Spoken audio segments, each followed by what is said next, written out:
Hi, friends, it's Miss Lauren. I have a story for you today for this artsy Thursday, and it's called Harold and the Purple Crayon. One evening, after thinking it over for some time, Harold decided to go for a walk in the moonlight. There wasn't any moon, and Harold needed moon for a walk in the moonlight. He needed something to walk on. He made a long, straight path so he wouldn't get lost, and he set off on his walk, taking his big purple crayon with him. But he didn't seem to be getting anywhere on the long straight path, so he left the path for a shortcut across a field, and the moon went with him.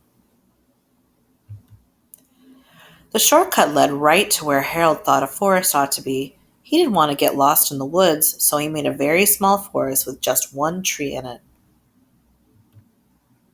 It turned out to be an apple tree. The apples would be very tasty, Harold thought, when they got red.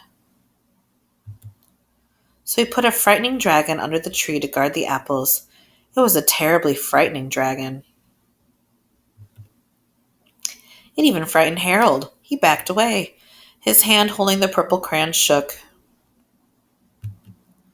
Suddenly he realized what was happening, but by then Harold was over his head in an ocean. He came up thinking fast, and in no time he was climbing aboard a trim little boat. He quickly set sail, and the moon sailed along with him.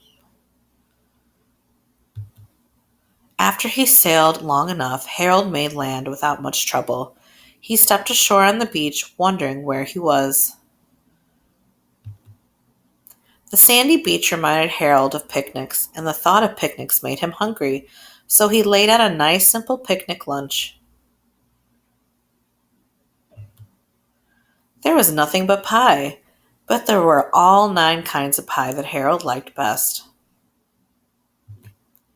When Harold finished his picnic, there was a lot left. He hated to see so much delicious pie go to waste. So Harold left a very hungry moose and a deserving porcupine to finish it up, and off he went looking for a hill to climb to see where he was. Harold knew that the higher up he went, the farther he could see, so he decided to make a hill into a mountain. If he went high enough, he thought, he could see the window of his bedroom. He was tired and he felt he ought to be getting to bed. He hoped he could see his bedroom window from the top of the mountain. But as he looked down over the other side, he slipped, and there wasn't any other side of the mountain. He was falling in thin air. But luckily, he kept his wits in his purple crayon, and he made a balloon and grabbed onto it. And he made a basket under the balloon big enough to stand in. He had a fine view from the balloon, but he couldn't see his window. He couldn't even see a house. So he made a house with windows, and he landed the balloon on the grass in the front yard. None of the windows was his window. He tried to think where his window ought to be. He made some more windows. He made a big building full of windows. He made lots of buildings full of windows. He made a whole city full of windows. But none of the windows was his window. He couldn't think where it might be. He decided to ask a policeman.